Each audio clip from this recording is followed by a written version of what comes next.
Por cierto, que leí la cosa esa de ese señor que se llama Denis. Igual el video se Esta cosa sobre, perfecto. sobre que se acabó la vaina, ¿no? Sí, Pero muy farragoso. Porque el resto se dice la red. Tenemos que Me lo leyó.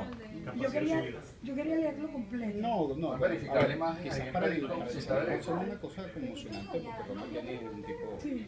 Sí, para un lector quizás exterior quizás era un poco más tedioso, pero en verdad que generó todo un debate muy intenso en relación con ese decreto del chavismo, de alguien que, bueno, que es claramente un emblema importante de la izquierda en Venezuela en este momento, no del chavismo. Él nunca fue un emblema del chavismo, Ronald Reagan, pero sí es un emblema de la izquierda venezolana, pues, especialmente de ese movimiento de desobediencia en la Universidad Central, que fue el previo y el que estuvo en todo el asunto de la salida de Carlos Andrés Pérez. Bueno, Ronald, por supuesto que tiene un peso importante en eso.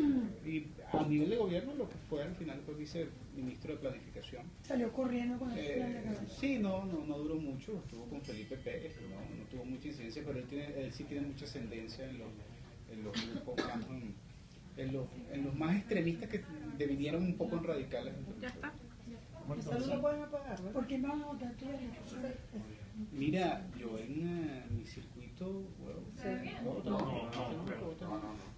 ¿Cuándo empezamos? Claro, te entiendo. Claro, te entiendo. claro. Ya empezamos. No, Vamos a empezar. estoy haciendo crítica. Empezar porque no hemos hablado para la gente.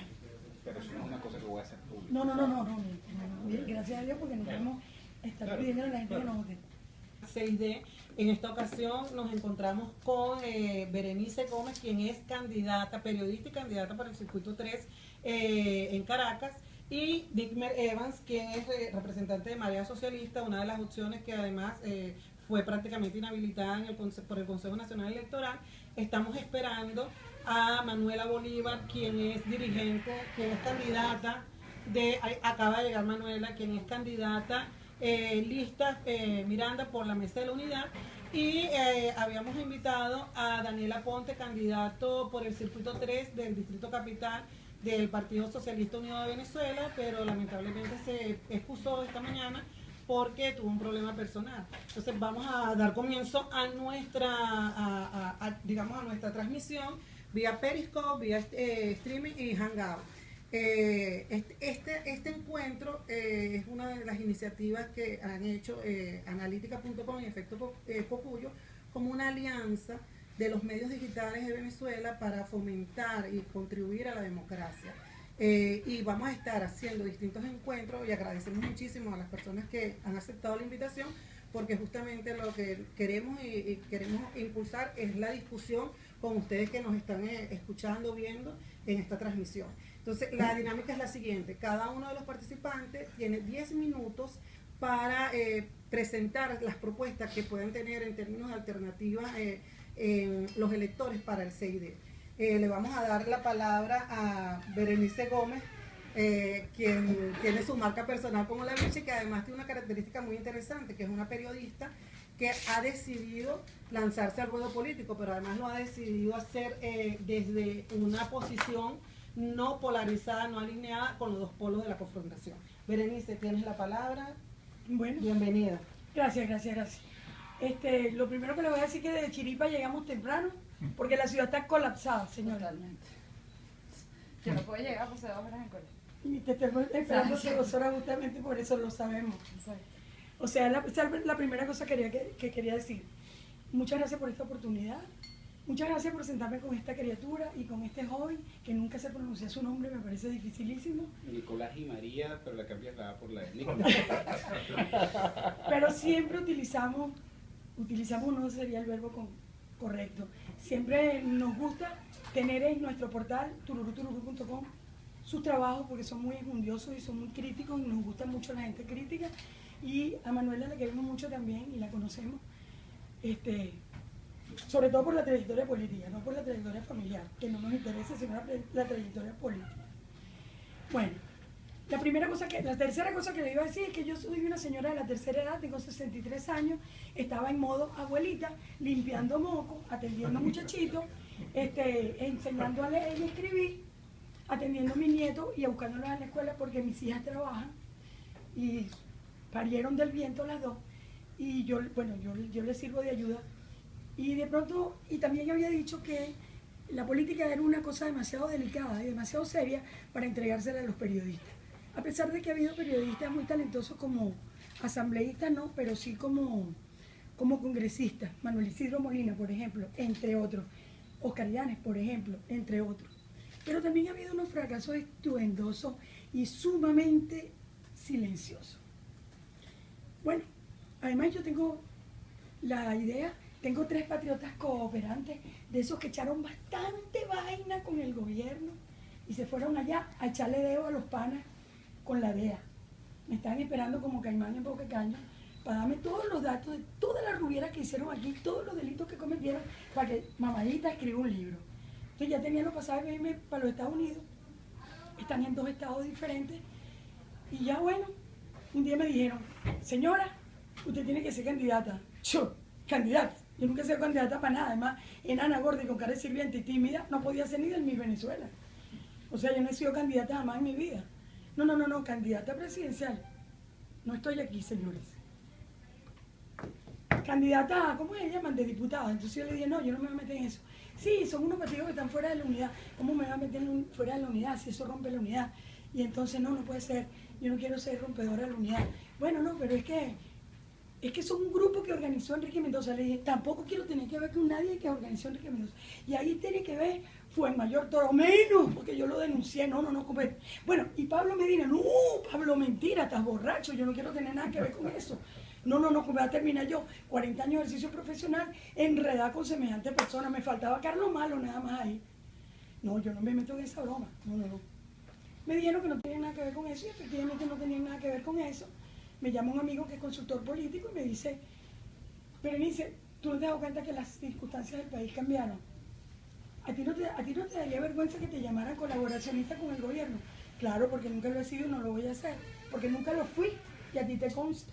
Con los adecos y los copellanos yo los combatí igualito. Y ahora, tampoco, ¿te gustaría entonces que te dijeran que tú eres cohabitadora amancebada con el gobierno junto con Julio Borges y Henry Ramos Alú? Sape gato, no podría dormir. Tendría que tomar pastillas para dormir. Y yo no tomo nada para dormir, yo me quedo dormida muerta.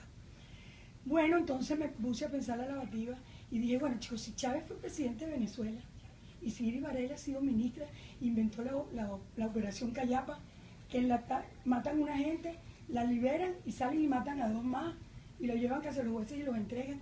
¿Por qué razón yo no puedo ser? Y empecé a darme cuenta que estaba equivocada, que por qué razón yo no podría terminar mi carrera profesional como periodista, porque ya seré periodista de recuerdo. Ya no seré más periodista, porque ya yo perdí mi objetividad, que para mí era muy importante. No estoy tomando partido porque yo nunca he sido ningún partido político. Estoy muy harta de los crímenes que ha cometido el gobierno, y los he contado, y estoy muy harta, y siento náuseas y arcadas de los arreglos y de las componentes que ha tenido la llamada, algunos de los miembros de la MUD, que vendieron a los estudiantes del movimiento estudiantil.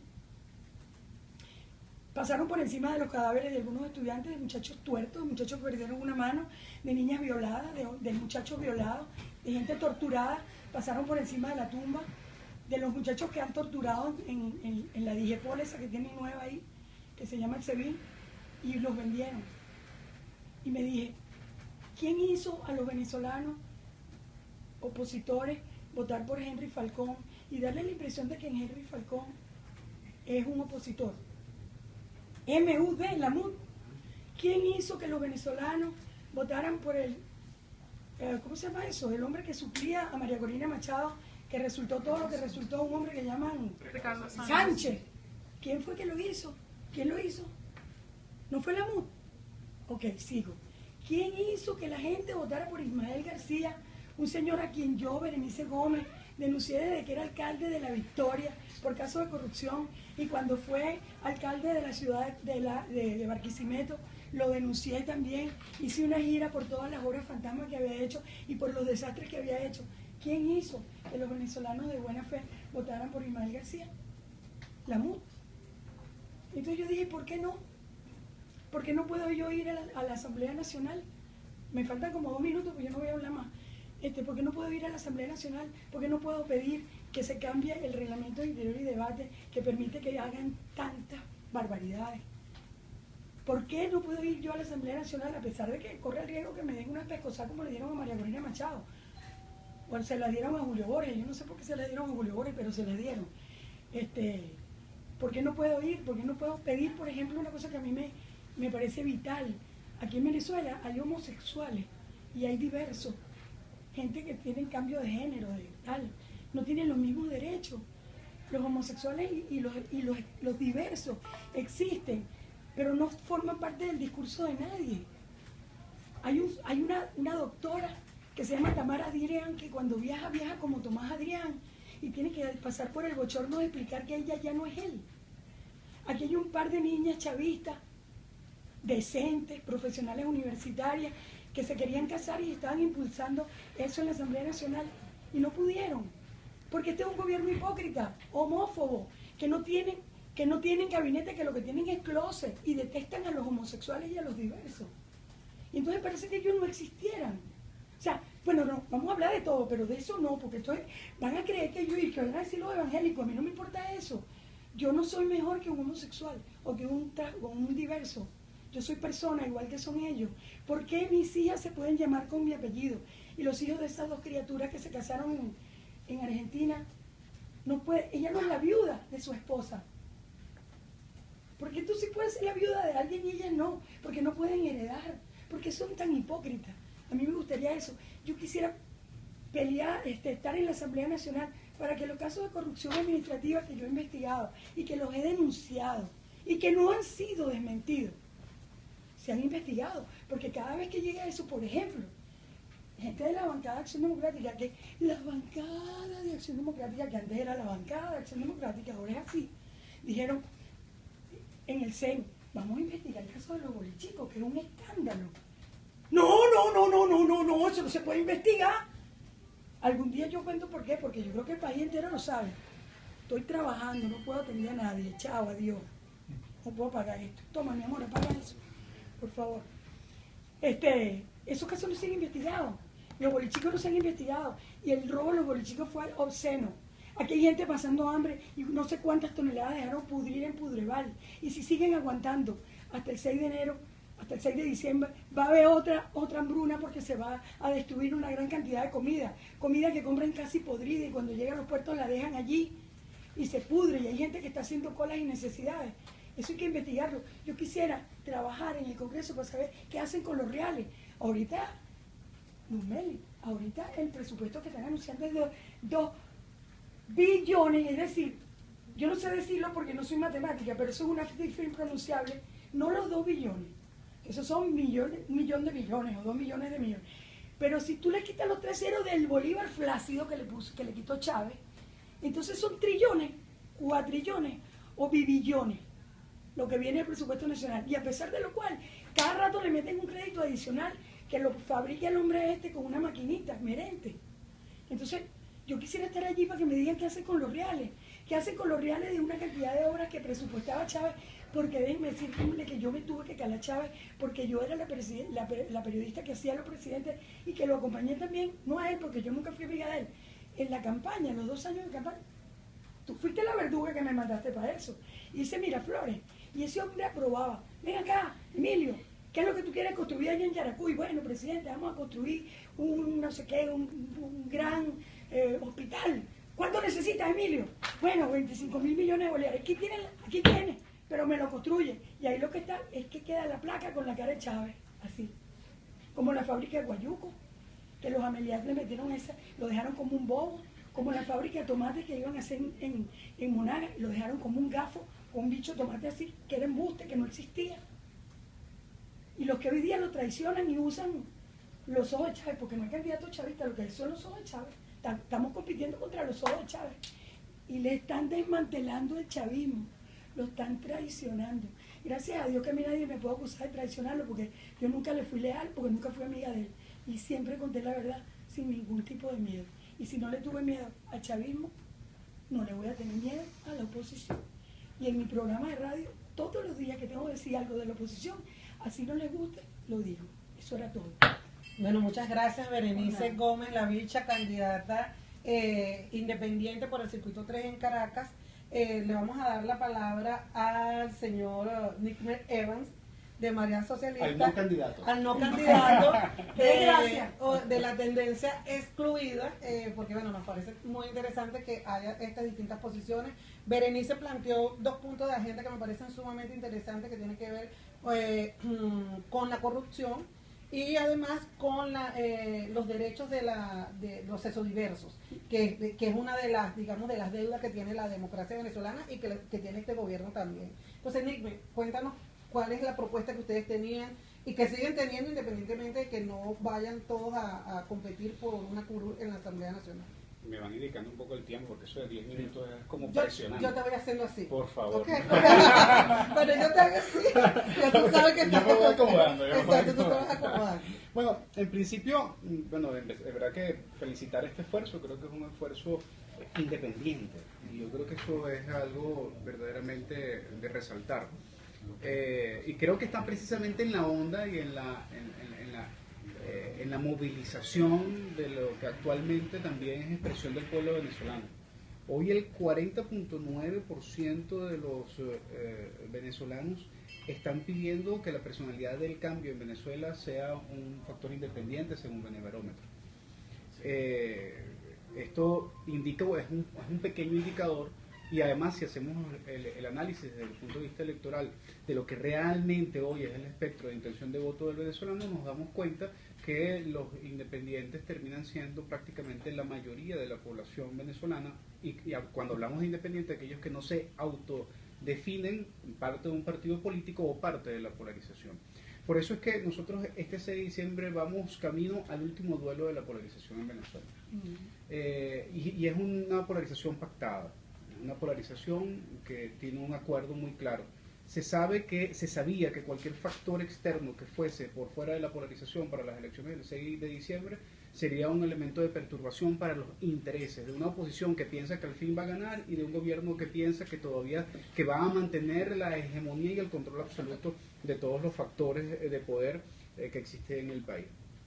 Hoy la necesidad de la profundización de la crítica hacia las cúpulas, tanto de la oposición como del gobierno, toman mucho espacio como consecuencia del hecho primero de sentir en la oposición un gran vacío en relación con la posibilidad de la formulación de propuestas concretas para la salida de la crisis y por otra parte de un gobierno que desgobierna, que le da la espalda a lo que fue el motivo fundamental por el cual se escogió y se ratificó al presidente Maduro, que era la posibilidad de la continuidad y el desarrollo o mejoramiento de la política del presidente Chávez. Ya de hecho las cifras son muy claras. El presidente, la diferencia entre los votos del presidente Chávez y el presidente Maduro ya van reflejando en 900.000 votos menos el hecho de que hubo incluso una desmovilización en relación con la expectativa de liderazgo del presidente Maduro ya desde un principio de presentación de su candidatura. Sin embargo, logra el triunfo y creo que eso esa fue la oportunidad que le dio el pueblo venezolano, no al proyecto, sino a los liderazgos que venían a sustituir al liderazgo del presidente Chávez. Porque la vigencia del proyecto del presidente Chávez todavía hoy tiene tanta vigencia que el presidente Chávez, pues, si hoy estuviese vivo, pudiésemos decir que tiene una popularidad del 57%. Es la figura pública, aún a pesar de su ausencia física, que tiene más popularidad en este país, por encima de cualquiera de los liderazgos que existen, tanto de la oposición como del gobierno. Eso también puede indicar algo. Ahora, eso va en contravía a los números que podemos revisar en relación a la autodefinición chavista. La autodefinición chavista está igual o un poco menor incluso al apoyo de Maduro. Eso quiere decir que el presidente Maduro arrastra al chavismo, pero no arrastra a Chávez. Y eso es un fenómeno que hay que analizar y hay que desmenuzar y hay que entender muy bien. El chavismo se convirtió en un segmento, hoy en el segmento del gobierno que podremos llamarlo, y comunicacionalmente se llama madurismo, pero el chavismo va más allá del madurismo. Entonces, con esa caracterización, hacer una lectura de cualquier propuesta que no incluya tanto al sector de oposición que está descontento con la mesa de la Unidad Democrática como aquel sector chavista que está descontento con el gobierno de Maduro, está simplemente a contravía de lo que está demandando la mayoría de la población venezolana. En esta lámina de benebarómetro, por ejemplo, no sé si podemos verla, se podrá ver más o menos, yo sé que es un poco difícil señalarla bien. Ajá. Aquí podemos ver 40 puntos a la pregunta sobre la personalidad del cambio, y ese cambio le gustaría verlo conducido por un independiente, otras personas distintas que conduzcan al país, 40.9, por los líderes de la MUD, 30.4, otros líderes chavistas distintos al PSUV como Marea Socialista, 10.7, por un líder opositor sin que la MUD esté involucrada, 6.7. Fíjense que si sumamos, porque para mí yo voy a cometer una imprudencia de mi parte, pero yo sumaría los 40.9 más los 10.7 de Marea, y eso da 52.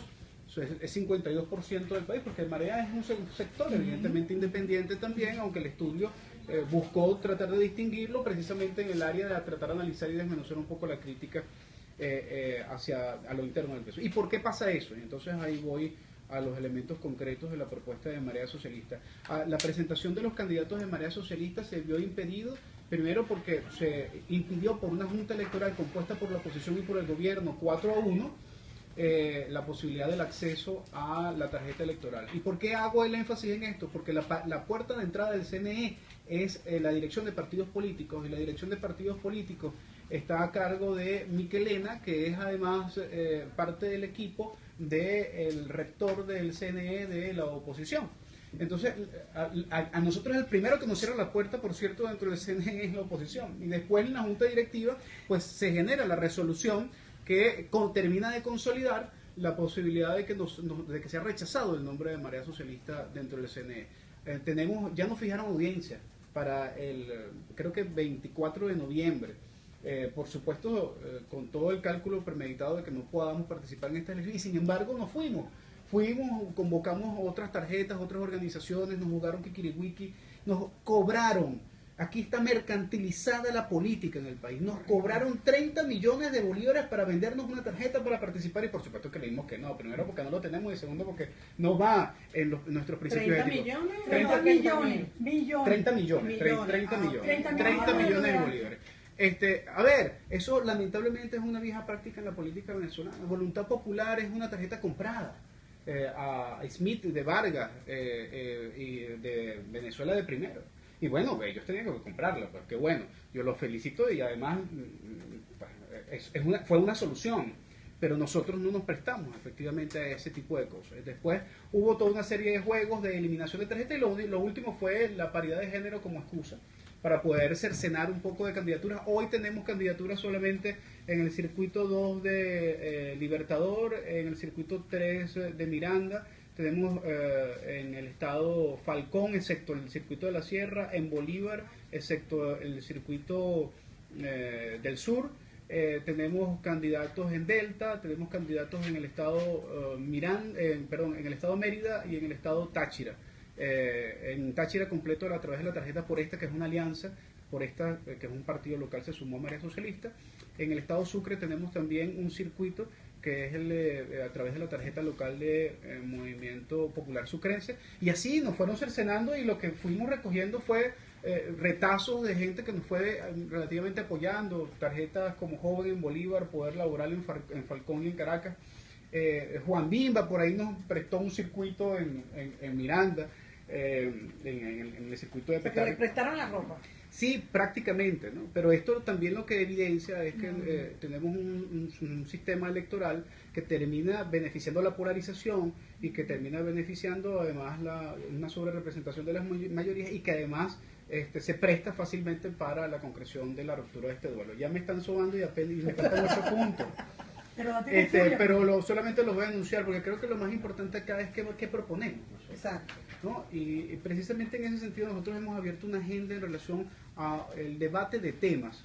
No consideramos que tengamos las propuestas de la salida de la crisis concluidas, pero sí tenemos unas propuestas para salir de la crisis. Lo primero, nuestra gran bandera ha sido la auditoría pública ciudadana, que es la metodología que consideramos pertinente para poder solventar el problema de la corrupción a través de la revisión de quién se llevó los reales de este país, en donde hay complicidad no solamente de la burocracia del Estado, que es altamente responsable, sino también de sectores bancarios que median la posibilidad de sacar los recursos, los dólares del Banco Central para poderlos tener en cuentas offshore, y por supuesto el sector empresarial, algún sector empresarial que se prestó para esto, tanto de maletín como no de maletín. Eso hay que revisarlo muy bien, porque si uno ve las asignaciones de Cadivi, lo único que se ha publicado, vemos que las principales, el 90% de la asignación de divisas entre el año 2010 y 2013 se lo llevan transnacionales de ensambladoras de vehículos en el país. Entonces yo creo que es importante también hacer una revisión sobre eso. Una necesidad de un presupuesto en dólares.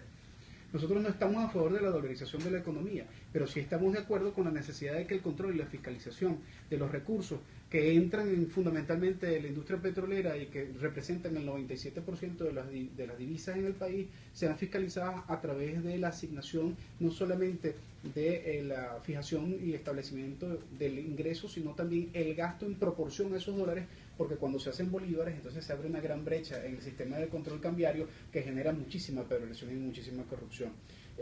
La necesidad de la renegociación del pago de la deuda y la auditoría de la deuda externa también lo consideramos importante, y que esto nos permita, a través, por cierto, de una cláusula que tienen los mismos bonos venezolanos, de la posibilidad de poner de acuerdo al 75% de los acreedores, de los tenedores de bonos, para poder generar tiempos pertinentes para la renegociación de esta deuda, que nos podría generar un tiempo valiosísimo para poder tener disponibilidad de recursos para poder financiar lo que es hoy la gran disminución de las importaciones, que en el año pasado fue de 36% y este año va hacia 42%. La crisis la estamos pagando los que vivimos en nuestro trabajo. Y lamentablemente la política del presidente Maduro se dista de la del presidente Chávez, en que el presidente Chávez peleaba por mantener un salario entre 400 y 700 dólares el salario mínimo, y el presidente Maduro está peleando por ver cómo lo mantiene entre 20 y 30 dólares. Entonces es evidente que hay una distinción bastante clara en relación a lo que es el sujeto político de la política del presidente Chávez en relación al sujeto político del gobierno del presidente Maduro.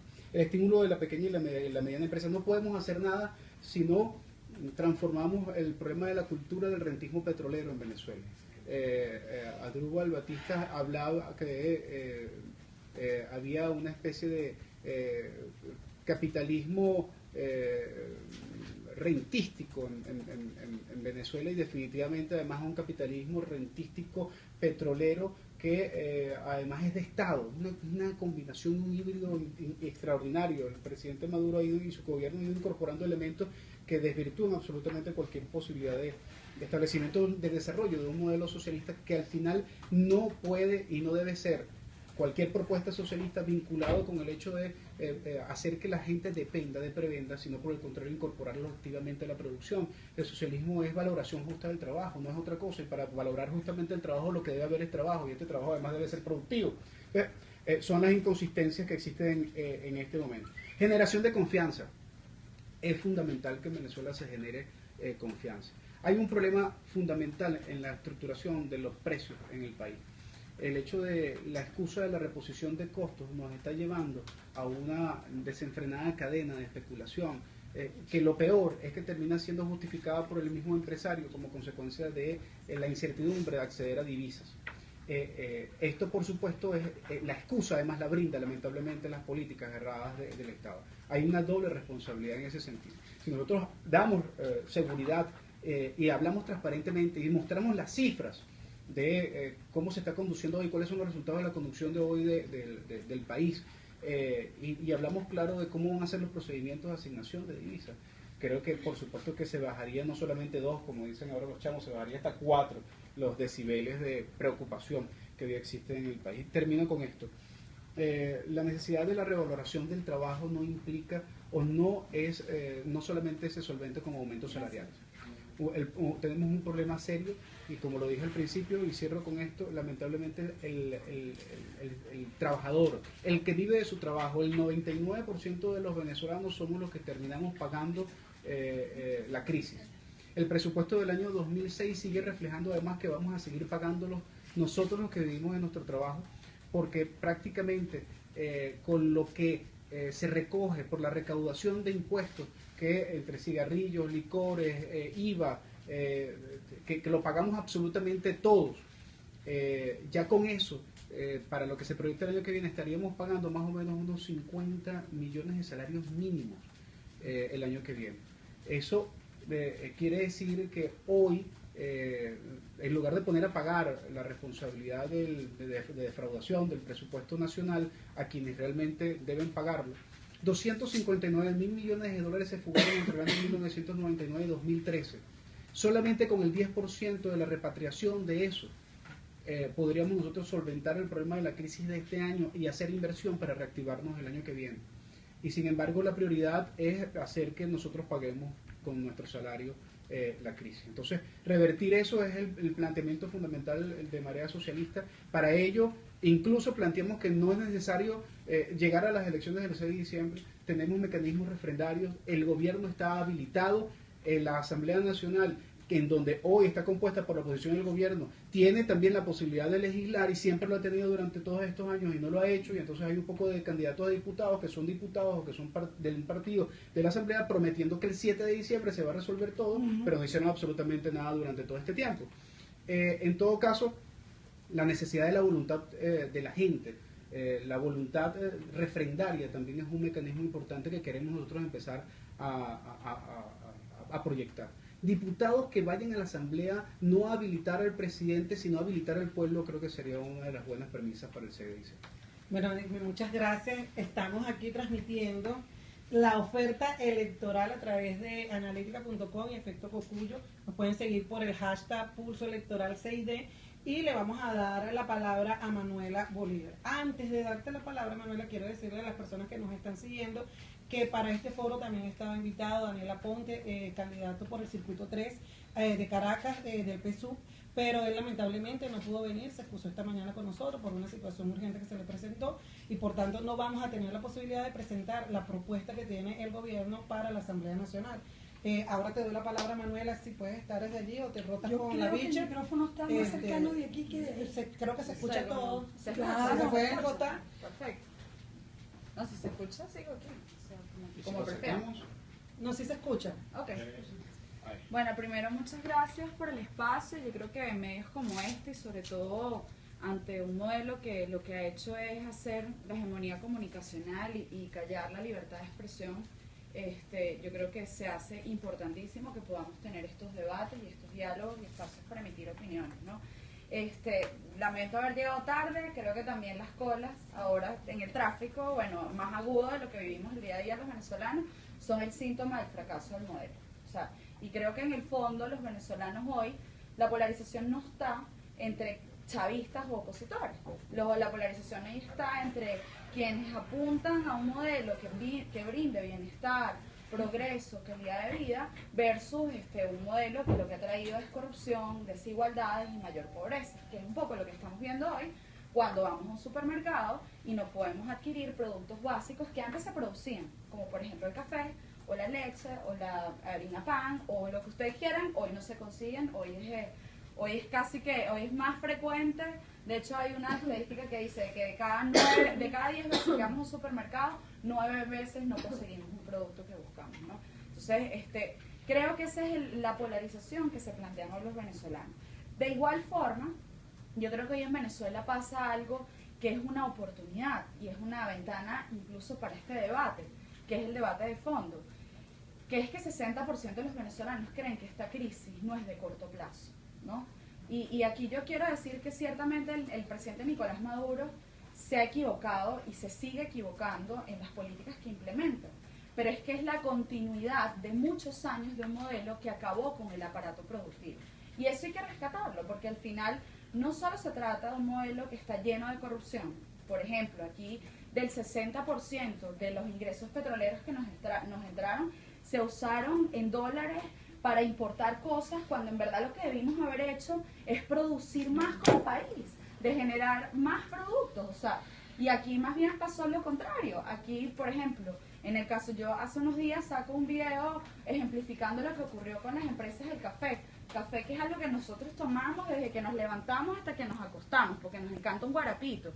¿Y qué pasó con el café? El café no es que desapareció el año pasado. O sea, aquí hay una política desde el 2003 de importaciones y de controles de precios y de persecución al productor, que hizo que de tener 91.000 familias, 85.000 familias caficultoras que producían 91.000 toneladas, que ojo, que tampoco es que es demasiado, pero surtía nuestra propia demanda en el 2003, hoy pasamos a tener 1.000 familias caficultoras. 1.000 familias caficultoras. Un gobierno, y que repito, no solo está constituido por Nicolás Maduro, sino que es la continuidad de muchos años, y estoy hablando desde el 2003, que lo que dijo, impulsó y dijo, vamos a trabajar por el campo, vamos a trabajar para brindarles oportunidades a los campesinos, para incluir. ¿Y qué fue lo que ocurrió al contrario? Que uno iba al supermercado y claro, nosotros como consumidores no nos dimos cuenta, pero estábamos tomando café nicaragüense. Porque fíjate esta paradoja, Nicaragua entre el 2012 y el 2014 creció un 47% en sus empresas caficultoras, producto de la importación y la alianza que tenía con el gobierno venezolano.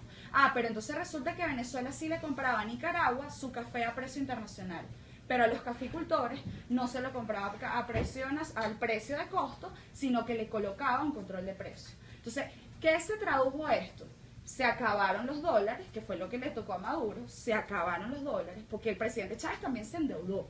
O sea, y aquí no podemos tampoco fingir demencia de que eso no ocurrió, porque aquí nos endeudamos. Los dólares no es que se desaparecieron el año pasado, empezaron a desaparecerse hace unos cuantos años, pero teníamos capacidad de endeudamiento. El presidente Chávez se endeudó, Nicolás Maduro se sigue endeudando, ¿y qué es lo que sucede? Hoy nadie nos presta porque no tenemos cómo pagar. ¿Y en qué se traduce eso? En que la persona que me está viendo, yo por ejemplo que estoy embarazada, hoy tengo que hacer enormes colas para comprar pañales. Hoy no consigo fórmula, no se consigue café, no se consigue leche. No es que no solo me piden el ecosonograma, el otro día estuve en una tienda, aquí, bueno, Locatel, valga la cuña, y salió una defensora, y que de la SUNDEP, pero no tenía carnet, era no me acuerdo cuál era el nombre formal de la señora, y me dice que me retire, porque yo no tengo la partida de nacimiento. Y yo le dije, bueno, voy a tener que parir y salir del hospital de una, porque entonces no tengo pañales. O sea, esto es absurdo. Entonces, ¿qué creo yo? Repito, no vamos a entrar en los diagnósticos, pero sí es importante que los venezolanos sepamos que lo que estamos viviendo es la continuidad de un conjunto de políticas que fueron erradas. Que la verdad creímos, y nos creímos un cuento porque estábamos en una ilusión de armonía porque había muchísimos dólares y entonces compramos de todo, pero nada de eso era hecho en Venezuela, no se produció en Venezuela, era importado, y además, lamentablemente, la tragedia brindó a que un conjunto de personas se enriquecieran de una manera tan descarada, que no es solo los que son ministros hoy en día, sino que son esos enchufados empresarios que no es que son del eje productivo, sino que son esos que succionaron las riquezas de nuestra patria y que hoy, la verdad, no se conocen. Manuela, no te puedo hacer así porque estoy muy lejito de ti, pero ya no, nos estamos acercando. Pero lo que sí quiero decir esto es porque hoy, como estamos combatiendo un modelo, este modelo también destruyó las instituciones democráticas. Ciertamente habían diputados de oposición en la actual asamblea, pero aquí no estamos hablando de una asamblea convencional, empezando que aquí en la asamblea, incluso yo te digo, yo he tenido chance de acercarme ahorita a la asamblea, porque al final como no soy tan conocida, puedo entrar y salir y nadie me requisa, ni nadie no sé qué. Entonces, digo visualmente, porque al final por medios, o sea, bueno. Entonces, ¿qué es lo que uno ve? No ves los expertos, o sea, ya no existen los expertos, los empleados de la asamblea lo que hacen es ver Facebook, ¿me explico? Nadie hace control político. Aquí hay casos de corrupción que deben ser revisados y además entonces no se permite porque existe un reglamento interno que lo que hace es debilitar el hecho de que se coloque en agenda, que llegue un presidente de la asamblea y no solo utilice un canal público para divulgar grabaciones, para difamar personas, entre las cuales me he encontrado yo casi que mensualmente salgo en alguno de los canales o Zurda Conducta o El Mazo Dando. Entonces aquí estamos enfrentando un modelo que además no es democrático.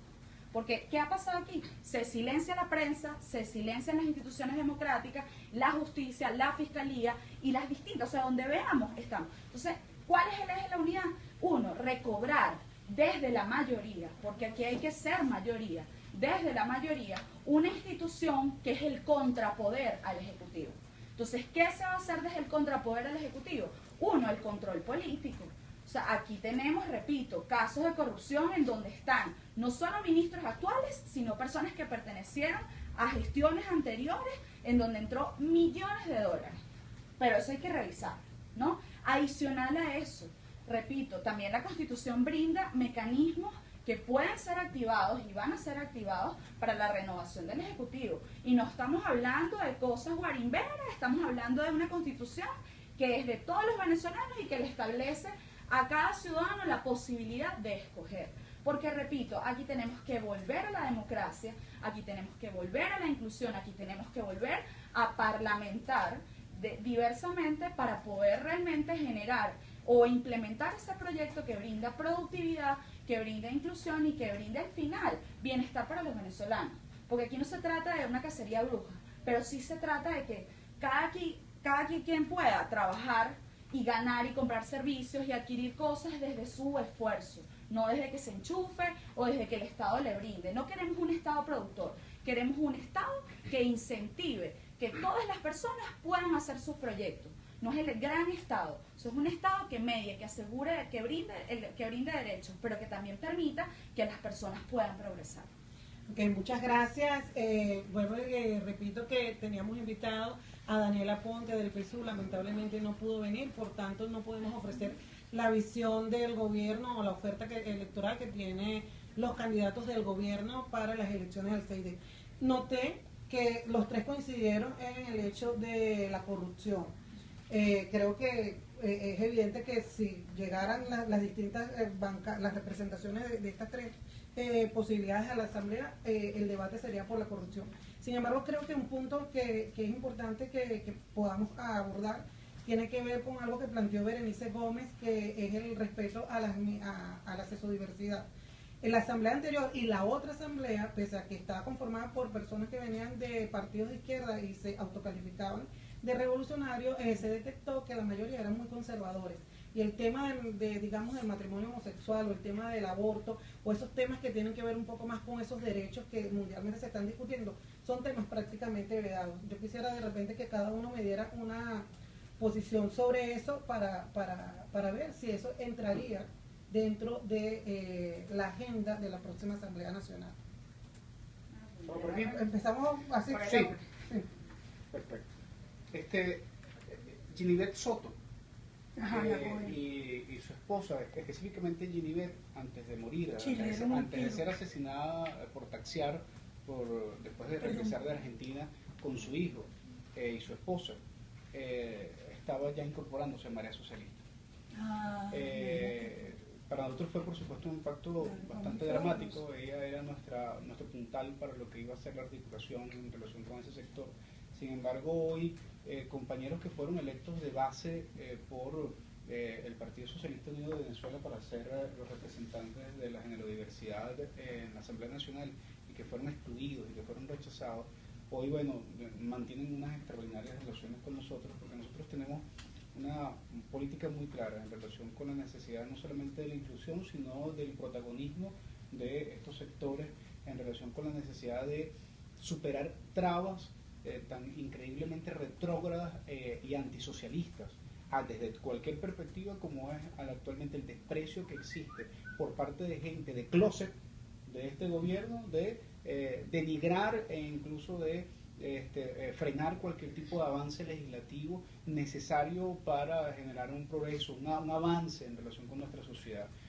Tenemos sociedades hermanas como la Argentina e incluso algunas mucho más conservadoras como la chilena en América Latina que han avanzado en relación con este tema, y nosotros estamos definitivamente al rezago en relación con esto, y sin duda alguna es una deuda que tenemos de la voluntad de querer construir un proyecto revolucionario que lamentablemente terminó excluyendo a sectores minoritarios que son consecuencias precisamente y son víctimas muchas veces del capitalismo, del cual se descalifica desde el punto de vista político y ideológico.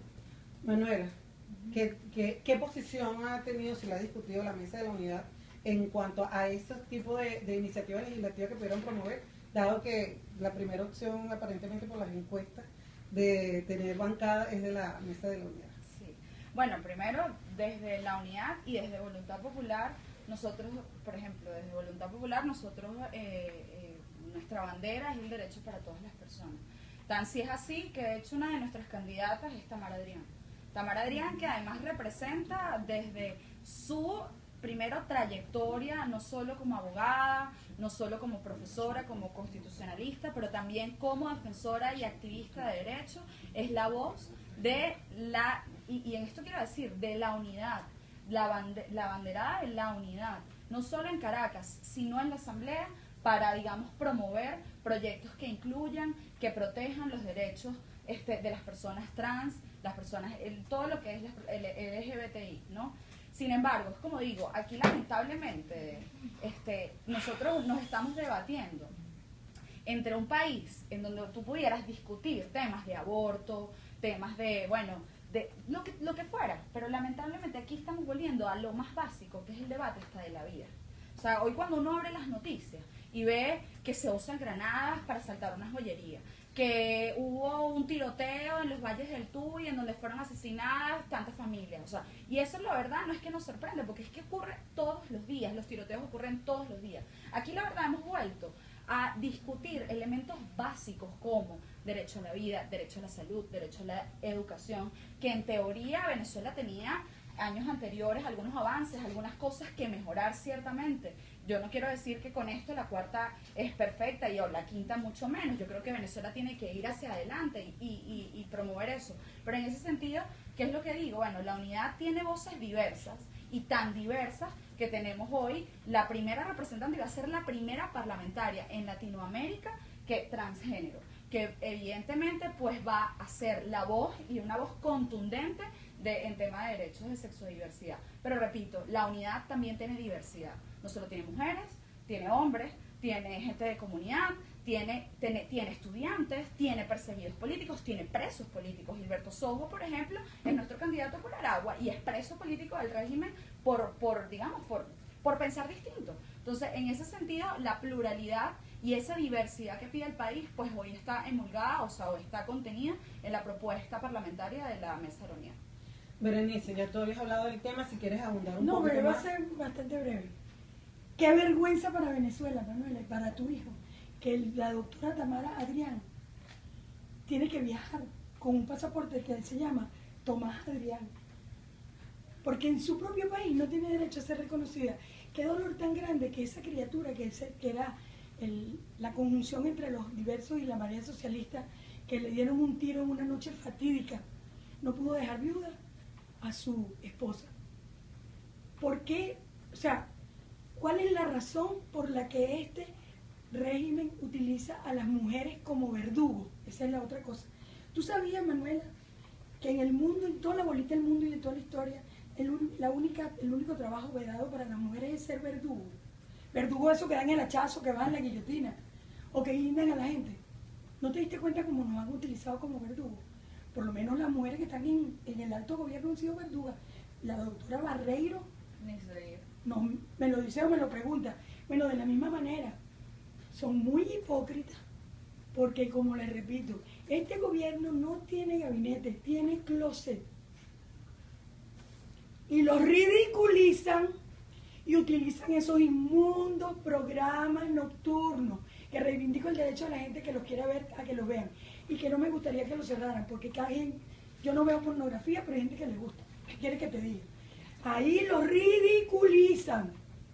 Resulta que yo tuve la suerte, le agradezco a Dios Padre, que mi sobrino mayor nació y nos dimos cuenta que era homosexual.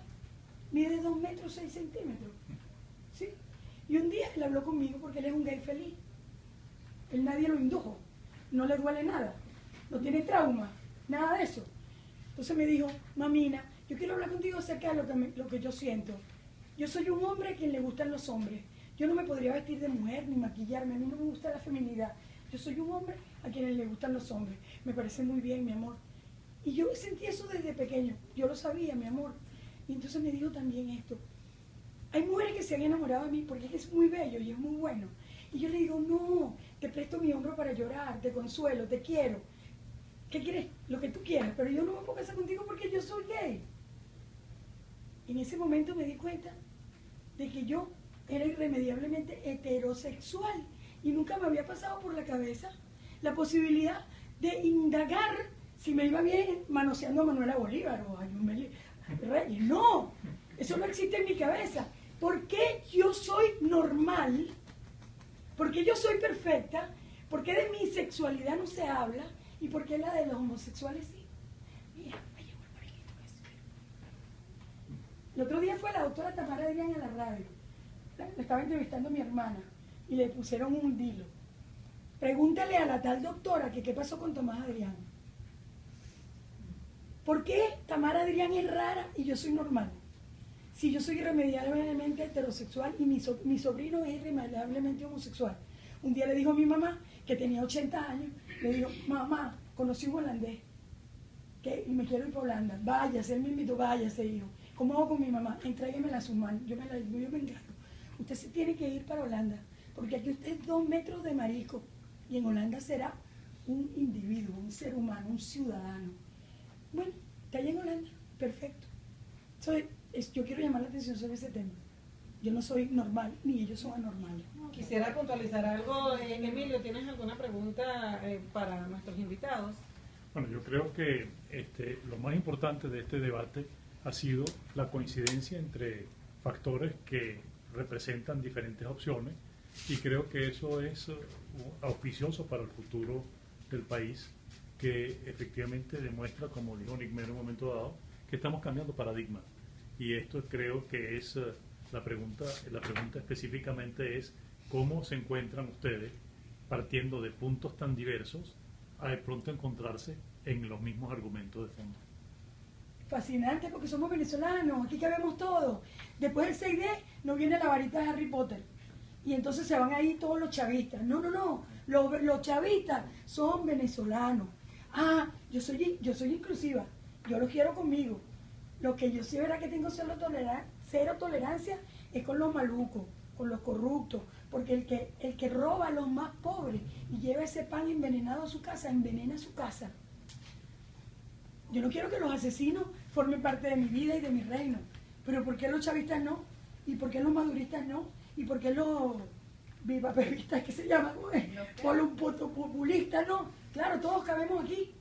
Y qué bueno que a ustedes se les ocurrió esto. Y ojalá sigan trayendo gente para acá. Yo quiero a todos los venezolanos. Muchas gracias a ustedes que han aceptado la invitación.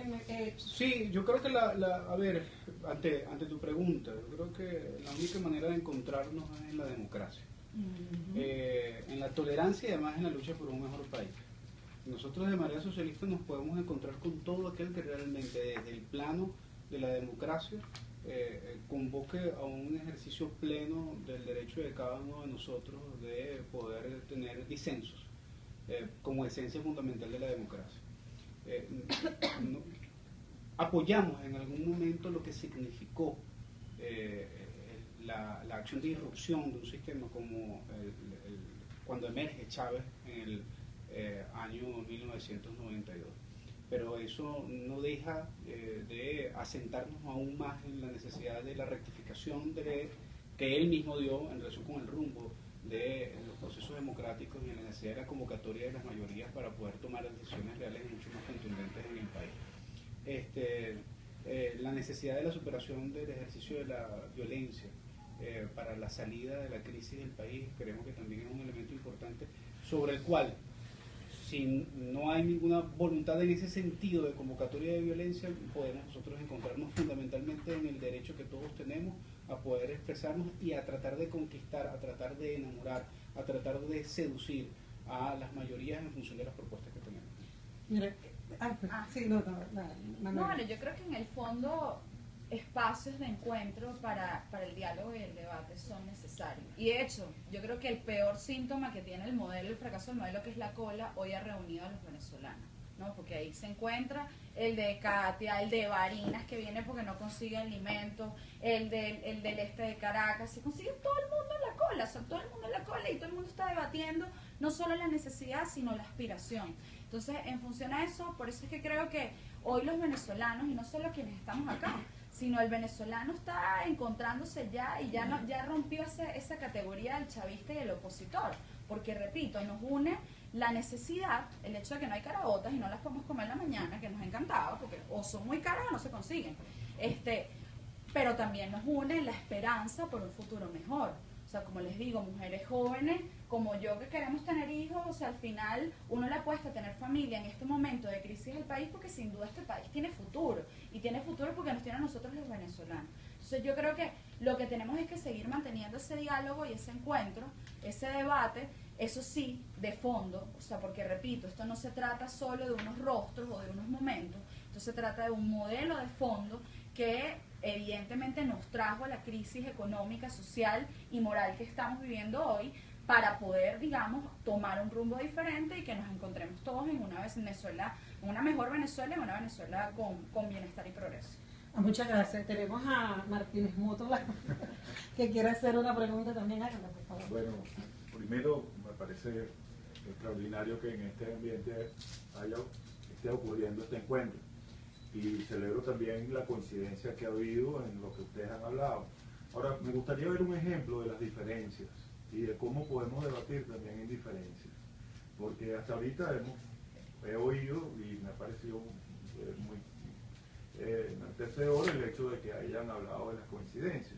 Ahora, en la democracia existen diferencias y también quisiera ver el debate de las diferencias. ¿Dónde están las diferencias aquí y cómo podemos convivir y debatir sanamente y constructivamente en base a las diferencias? ¿Cuáles son los criterios que hacen que ustedes tres estén representando a tres corrientes distintas? No, yo hablé clarito sobre las diferencias.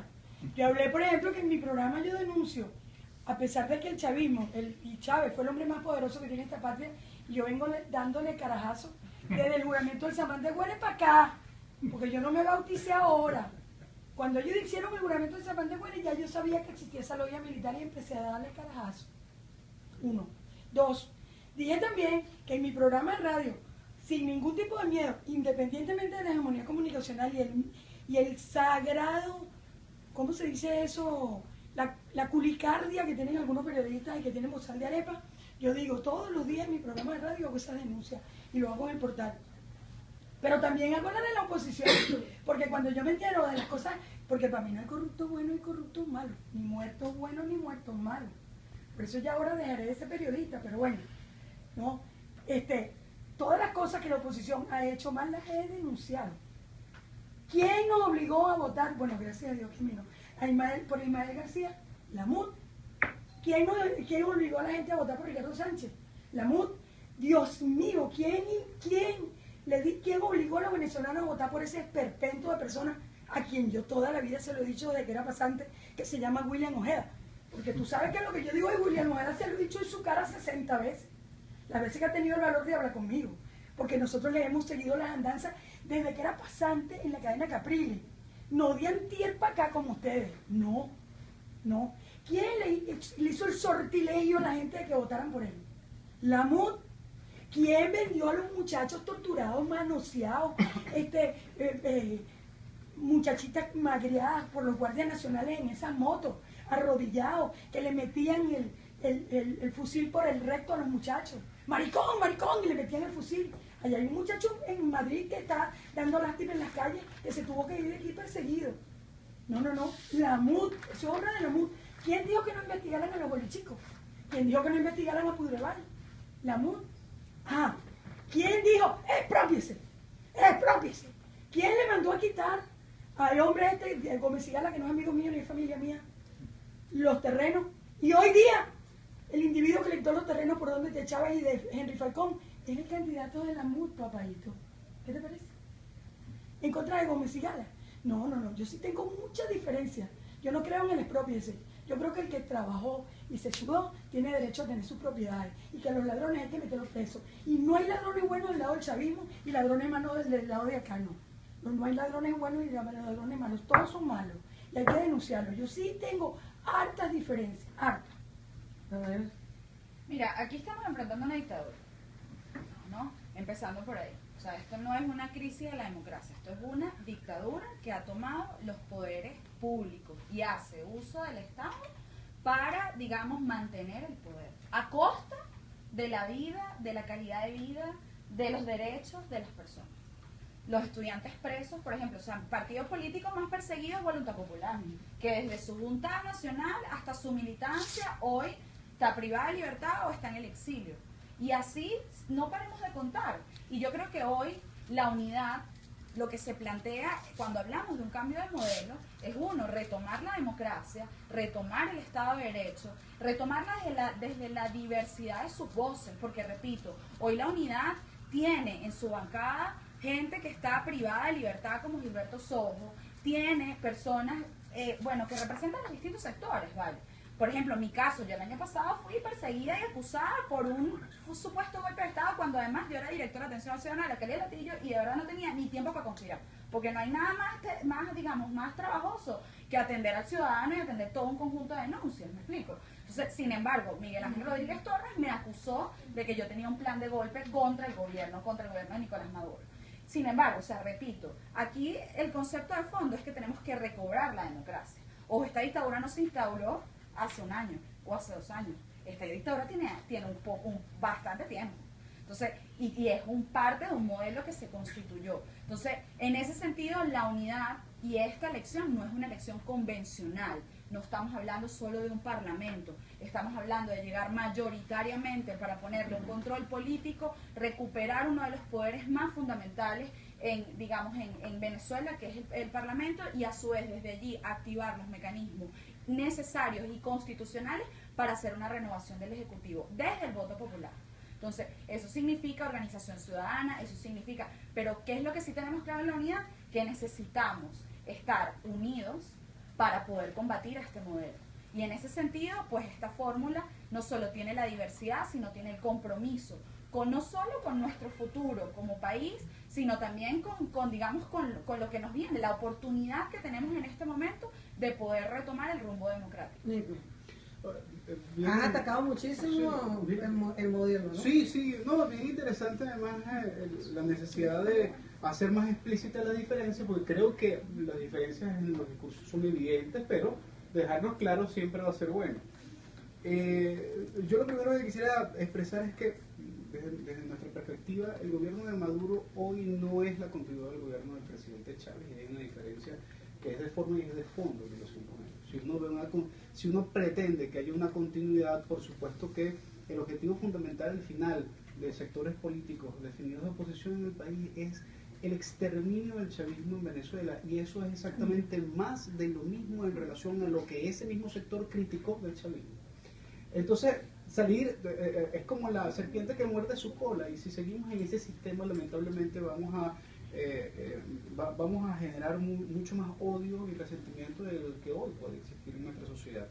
El que quiera hacer política hoy y no comprenda que tiene que hablarle a los diversos sectores políticos y tratar de buscar precisamente la inclusión en relación con las cosas positivas que pueda aportar, pues por supuesto que está destinado al fracaso desde el punto a mediano o largo plazo en relación con la política de Venezuela. El otro elemento es la definición del sujeto político. Definitivamente hay un cambio de época en relación con la redefinición del sujeto político, al cual, en el caso de Marea Socialista, nosotros le deseamos hablar a todo aquel que vive de su trabajo. Ese es nuestro sujeto político. Yo quisiera saber cuál es el sujeto político de las otras organizaciones políticas, porque creo que los otros, tratando de generar eufemismos en relación con el hecho de que yo le hablo a todos los venezolanos, o yo le hablo al sector que produce en el país, trato de disfrazar un poco al final muchas veces el hecho de que le termino hablando es a quien me financia, ¿no? Desde el punto de vista político partidista. Como nosotros, Marea Socialista no tiene que lo financien. Nosotros estamos limpios. Y no es que no queremos que nos financien en algún momento, pero queremos ser transparentes también en eso. Y cuando lo tengamos, deberemos decirlo. Yo quisiera saber si algún partido político es capaz de decir quién lo financia. ¿Ustedes son capaces de decir quién lo financia? Manuela y Berenice. Dale tú, Manuela. ¿Ah? ¿Quiénes lo financian? La pregunta que está haciendo. Mira, aquí los aportes, por ejemplo, en mi partido los hacemos de los militantes. O sea, porque incluso, yo te digo una cosa, hasta las alcaldías se mantienen desde los funcionarios públicos. Aquí no hay manera ni siquiera pagar una resma en una alcaldía por los costos que implica. Entonces, ahora, ¿qué quiero decir? La verdad, Nickmer, o sea, aquí, por ejemplo, tenemos que plantear inclusive una reforma de la ley de partidos políticos para poder establecer, porque aquí yo te digo, no solo tú mencionas a alguien que te financia, y si estamos trabajando en pro de la democracia, el Estado te persigue, porque te llega el CENIAT, porque tienes una denuncia en el mazo dando. Eso está ocurriendo. Claro, lo que pone en evidencia que hay que ocultar e invisibilizar a quien te financia. Ahora, Y por eso entonces ella tiene que señalar que lo financia el propio bolsillo de los militantes, porque no puede poner en evidencia de quién lo financia, que son los empresarios. Ahora, claro, y el otro problema es que a los candidatos de gobierno, lo financia el Estado y las instituciones públicas, y los proveedores de manera indirecta que tienen que pasar coimas para poder seguir siendo proveedores de los estados. Del Estado. Por supuesto que hay una deformación en relación con... si yo corrigiera algo de la Constitución del 99, sin duda alguna habría que hacer una revisión del financiamiento de partidos políticos como una necesidad prioritaria en ese sentido, porque lo que se hizo al final fue privatizar a los partidos políticos en nuestro país, ¿no? Y eso sin duda que es algo... lo otro es, con esto cierro, el problema de la violencia como método de política. O sea, es verdad que yo quiero que se entienda muy bien que la postura de manera socialista es reivindicar las cosas positivas de Chávez, pero criticar profundamente las cosas negativas que se vivieron y que se generaron. Y por eso estamos hablando de cifras concretas en relación con un periodo que es 1999-2013, porque la cifra durante Maduro es absolutamente invisible, ¿no? O sea, por lo menos con la de Chávez pudimos hurgar y conseguir algunas cifras, pero con la de Maduro es imposible. Y esto lo digo porque también el hecho de el inicio del proceso revolucionario, que fue lo reivindicamos necesario en función de... Nosotros no negamos la violencia política como un instrumento, pero lo consideramos generalmente la absolutamente última opción dentro de la práctica política. Y lamentablemente aquí ha habido actores políticos de un lado y del otro que han tenido y tienen a la violencia política como uno de sus primeros instrumentos para tratar de hacerse del poder sin conquistar a las mayorías. Yo quisiera responder a eso, porque hoy, por ejemplo, las granadas las compra el Estado, porque hoy las pistolas las tiene el Estado, porque hoy la fuerza de coerción la tiene el Estado. ¿De dónde entonces viene la violencia? ¿De dónde? Porque decir que los sectores que son democráticos son los violentos, yo me cuestiono cuando no veo los homicidios y las granadas, como te digo, dentro de la Mesa de la Unidad nosotros creemos en la protesta pacífica y no como violenta. La salida, por ejemplo. No, por ejemplo, la salida era fue pacífica y no violenta. Tú le puedes decir a todo el país en este momento que esos 6 meses de guarimba fueron acciones pacíficas. Hubo gente que hizo guarimba, pero quienes promovimos la salida, pero esa gente no era de voluntad popular ni de la salida. Y de hecho, tan si es así, Nickmer, tan si es así, que hubo gente que solo por estar en una calle o en una plaza protestando, no guarimbeando, protestando, fue privada de libertad. Y los 43 muertos fueron entonces nada más de... Yo te voy a decir el caso de los Ron 43 Mantilla. muertos. ¿Tú conoces el caso de Los Ron 43 Mantilla? muertos. ¿Tú conoces el caso de Ron Mantilla? Porque es lamentable. Yo no estoy defendiendo el gobierno. Ahí es donde tú estás perdiendo el objetivo del asunto. Es que la violencia está de un lado y del otro. Dentro de las manos del Estado, quien tiene las fuerzas de coerción. Entonces aquí entonces la salida fue de manos del Estado, fue el gobierno el que propició la salida. Tenemos derecho de protestar. Por ejemplo, yo te puedo decir, a mí hace un mes en la audiencia de Leopoldo López, personas que además son colectivos desde hace años, porque no es que llegaron con Maduro, me explico, o sea, son colectivos que fueron creados y armados desde hace años. Entonces, esas personas estaban a las afueras del Palacio de Justicia y me agredieron pese a que yo decía que estaba embarazada. Yo no puedo defender eso. Bien, yo por el contrario me hago solidario en relación a fíjate, el hecho no solo de no responde a mi denuncia del defiendes tu embarazo. derecho a poder protestar. No es solo no responde a la denuncia de mi embarazo. Yo hoy no tengo respuesta a las acusaciones de Miguel Ángel Rodríguez Torres. No tengo respuesta. De mi caso de las agresiones de movimiento estudiantil tampoco tengo respuesta. Eso no es violencia del Estado. Cuando sí, no claro, hay pero justicia, fíjate tú. eso es violencia. Pero sí, claro que sí. Es Violencia, ejercicio el golpe de Estado arbitrario del del año Estado. 2002 no fue violencia. En las guarimbas no fue violencia. Es que aquí el problema fundamental es que para tratar de defender una postura se trata de echarle la culpa al otro y nadie reconoce los errores en este país. El gobierno no reconoce su responsabilidad y la oposición no reconoce la responsabilidad que tiene también de la situación del país que vive en este momento. Todo venezolano lamentablemente tiene derecho a protestar. Claro que sí, pacífica y no violentamente. pero claro, pero Entonces, pero ¿por qué el Venezuela? golpe ¿Por de qué Estado fue Venezuela? un acto dramático. pacífico. Pero fíjate lo Un golpe dramático de que Estado está es ocurriendo en pacífico. Venezuela. Fíjate lo dramático Los que está 43 ocurriendo. muertos Que en la salida fueron pacíficos. Tienen que hacer en las No. cárceles huelga de sangre, huelga de hambre, porque el Estado no responde. Igual te Entonces, digo una cosa. ¿cuál es la criminalidad la agresión en contra tuya también es absolutamente indebida. La hace el Estado, Nicolás. La agresión, y no la hace desde hace un año. La es hace que desde hace varios el años. grave problema es... Está muy buena la El discusión, problema es cierras tú, pensar, sí. porque aquí haría falta que Seguro. Berenice No, hablar seguro. y hace falta que Mira, estuviera alguien mira, del chavismo el grave para problema, hablar. el grave problema es que aquí no tenemos actores políticos que no reconocen su responsabilidad.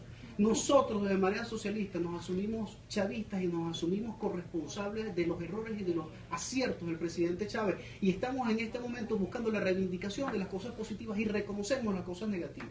La exacerbación de la polarización y del debate que nos llevó incluso a una convulsión social es un problema derivado del discurso del presidente Chávez. Claro que sí. ¿Por qué lo voy a ocultar? ¿Ah? Pero también tenemos que reconocer que la oposición la utilizó como herramienta para exacerbar y también generar la polarización, y hoy están tratando de volver a utilizarla como excusa en una situación totalmente distinta. La violencia ha sido una herramienta mal utilizada por parte de un sector y por parte del otro, pero discúlpenme, aquí se me sale el corazoncito. Creo que la oposición en ese sentido ha tenido bastante responsabilidad en relación con cosas que seguramente han debido o se han podido resolver de otra manera y lamentablemente no se han resuelto.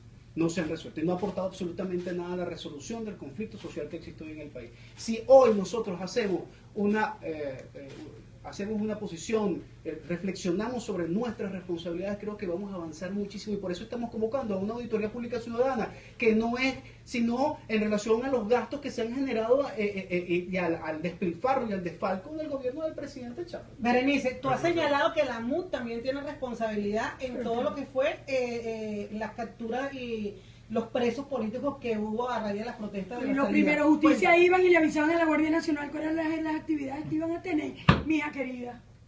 Claro que sí, claro que lo he denunciado. ¿Y eso se ha discutido dentro de la no, yo no sé de la dentro de la no, MUD. A mí no me dejaron responder una pregunta. Anda. A mí no me da vergüenza decir que yo estoy rayando en la indigencia, que vivo de la pensión de vejez, porque en mi hambre mando yo. No le he pedido dinero a nadie para que me dé para la campaña. Además, la gente tiene atacada culillo con taquicardia cada vez que me nombran a mí. Porque le mandan a señal, yo tengo nada más que un anunciante en el programa de radio. Nosotros estamos haciendo la campaña, tocando puertas, entregando unos papelitos que mandamos a hacer, de papel de Reima, de lo más humilde, sacando cosas por el Twitter, viniendo para acá. Nosotros no tenemos ni un céntimo para la campaña. Y me siento muy feliz, porque después no voy a tener compromiso con ningún pillo, porque además la política venezolana es una piscina de piraña, y un individuo que me dio un golpe y me lanzó en la piscina de piraña. Espero, perdón, no estoy hablando de ti, tú no eres una piraña, tú eres una preñadita. Espero, señores, que los tiburones y la piraña me tengan miedo. Eso es lo que deseo. Y me voy porque voy a entrevistar al provincial de los capuchinos y de los franciscanos, que son sacerdotes que no se ocupan de estos católicos, son sacerdotes que se ocupan de los aborígenes venezolanos, que están cayendo muertos con SIDA, que están cayendo muertos con lechina, que están cayendo muertos con tuberculosis, y que los misioneros los están viendo cómo caen muertos y no llega un remedio para ellos, una camilla, una ambulancia. Ese señor mismo, te lo voy a decir para que se te salga una lágrima, mira, ese señor fue y bautizó 400 aborígenes bebés. ¡Qué felicidad! Estamos llevando a Dios a 400 nuevos cristianos. Y le digo al que está allá, solamente 40 llegarán a tener un año. 40. Eso está pasando aquí, mientras aquí los pacientes con cáncer se mueren. Y este gobierno alcahueta le dio 250 millones de dólares al tipo que corre para atrás, detrás de la ambulancia, un tal Pastor Maldonado, para vergüenza de los venezolanos. A mí me duelen los niños con cáncer, me duelen los pacientes con SIDA, me duelen los niñitos, Nisman, que salen con la madre al hospital Jaime de los Ríos a protestar, y los guardias nacionales le dicen al papá y a la mamá, guarde el carajito, porque si no le vamos a tirar una bomba lacrimógena. Con cáncer, calvito, no como tú que te afeitas. No hay para darle, ya hay 250 millones de dólares que Rafael Ramírez y este gobierno y el anterior le entregó Pastor Maldonado, me voy porque me engorilé, chao. Berenice nos había dicho que se tenía que retirar a las 10:30 para ir a su programa. Le agradecemos, Berenice, que hayas venido y todos tus aportes. Nos vemos por ahí en la campaña. Nos vemos en el espejo. Nos vemos en el espejo. Seguimos aquí con Manuela y con Nilma. Yo creo que ya vamos a ir cerrando. De verdad que muchas gracias por esto. Pero yo quisiera que cerráramos con, digamos, ¿cómo visualizan ustedes que va a ser el 7D? ¿Qué creen ustedes que cuál es el escenario que ustedes ven más factible para el 7 de diciembre? El 7 de diciembre no va a cambiar absolutamente nada. Yo creo que se está generando una terrible falsa expectativa producto de campañas electorales en relación al hecho de que incluso he escuchado campañas en donde se dice que a partir del 7 todo va a estar resuelto y se promete incluso que hasta las colas van a acabar. Yo creo que es bien irresponsable y bien populista el hecho de tratar de generar una campaña generando una falsa expectativa como esta. Por supuesto que va a haber sí un cambio de escenario político, indiferentemente de cualquier resultado que se dé. Va a haber un cambio de escenarios políticos porque va a haber un inicio de reconfiguración de actores políticos en Venezuela. Y esto va a ser consecuencia precisamente de la capacidad de movilización que tenga la conciencia del país en relación con la acción y la decisión que se tome el 6 de diciembre. Pero yo no ofrecería ni aseveraría ningún tipo de cambio concreto en cuanto a la expectativa del venezolano, sino la posibilidad de una reconfiguración que podría empezar a gestarse en función de lo que termine decidiendo la gente, que no va a ser solamente en las elecciones, porque aquí cometemos un grave error. Nosotros pensamos que aquí al final los grandes cambios y las grandes decisiones se toman en momentos electorales. Yo creo que la Constitución del 99 consagra en el artículo 70 de la Constitución unas capacidades interesantes de autodefinición y desarrollo de la misma gente. Y nosotros apostamos un poco más por eso, sin descartar y sin dejar de lado, y por eso estamos participando en las elecciones, de la importancia de espacios como la Asamblea Nacional. Pero lamentablemente la próxima Asamblea Nacional, producto de una política en donde se excluyeron a 283 candidatos por fuera de la polarización, por ejemplo, lo que va a hacer es alimentar una polarización que no garantiza, gane quien gane, una transformación de las orientaciones en relación con la salida de la crisis de la mayoría del pueblo venezolano. Quizás lo que se esté definiendo es hacia qué capital, si hacia la burguesía, la poliburguesía o la vieja burguesía, se va a tratar de trasladar la orientación de los recursos. Pero pareciera que lamentablemente las opciones ganadoras no tienen posibilidades, por los compromisos que tienen, de orientar una política distinta hacia la mayoría del pueblo venezolano. Nosotros vamos a participar, como ya dije, enumeré los estados y las circunscripciones en pequeños espacios. Consideramos que nuestra participación va a ser una participación modesta, pero absolutamente simbólica. Aspiramos sí, efectivamente, a tener diputados dentro de la Asamblea Nacional, y garantizamos que 1, 2, 3, 5, 10, los que podamos conseguir en relación al apoyo popular como diputados, van a ser la caja de resonancia de todos aquellos que viven dignamente de su trabajo en función de confrontar a todos aquellos que lo que están defendiendo son intereses transnacionales o nacionales que no representan a la mayoría. Gracias. Bueno, Dime, Manuel. yo creo que al igual que Nickman, el 7 van a seguir las colas. O sea, es decir, al final estamos viviendo, repito, un modelo, y recuperar la asamblea es una parte de un poder. O sea, pero hay varios y hay muchísimo que hacer, ¿no? Entonces, es decir, pensar que el 7 nos paramos y ya hay anaqueles y estamos produciendo, o sea, eso es totalmente falso, ¿no? Y en ese sentido, el 7, ¿qué es lo que sí va a haber? Uno, el chavismo va a sufrir su peor derrota. O sea, yo creo que eso es importante tenerlo, o sea, porque no solo en el 2007 fue una derrota, que también fue una elección en donde se refrendaba un modelo y el pueblo venezolano dijo que no. Y estaba liderado por el presidente Chávez. En este mismo caso, el pueblo va a decir que no a un modelo, ¿no?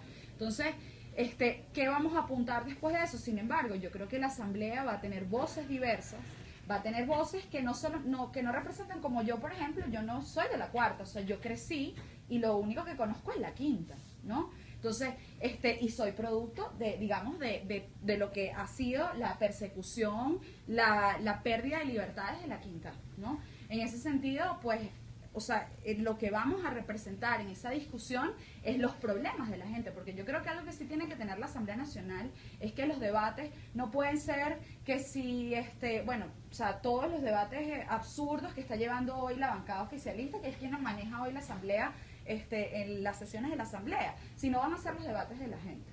Cuando me refiero a los debates de la gente es el tema de la inseguridad. Cuando me refiero a los debates de la gente es el tema del abastecimiento. Cuando me refiero a los debates de la gente es, bueno, cómo vamos a hacer para nosotros impulsar, digamos, mayor productividad en el país. Y esas son las cosas que se van a hacer. Adicional a que desde allí también vamos a activar mecanismos constitucionales para generar el cambio, que al final es lo que buscan los venezolanos, de manera democrática. Porque algo que sí, repito, la unidad cree en la protesta no violenta y evidentemente refrendaremos un cambio desde las vías democráticas. Gracias. Bueno, le damos las gracias. Estamos en el cierre ya de este pulso electoral 6D. El 5 de noviembre vamos a tener otro. Si usted se perdió, no se pudo conectar, también vamos a estar teniendo las notas de los videos y digamos, reproduciendo durante toda la semana lo que se discutió en este pulso electoral 6D. Le damos las gracias a Manuela Bolívar, a Nick Merevans y a Berenice Gómez, quienes estuvieron debatiendo, conversando y presentando sus distintas propuestas. Lamentamos muchísimo que no haya podido haber una representación del PSUV. Como les dije inicialmente, invitamos a un candidato del circuito 3 en Caracas y él lamentablemente no pudo asistir. Entonces nos vemos el 5 de noviembre y seguimos viéndonos por las redes sociales, @analítica.com, @efecto Cocuyo. Muchas gracias.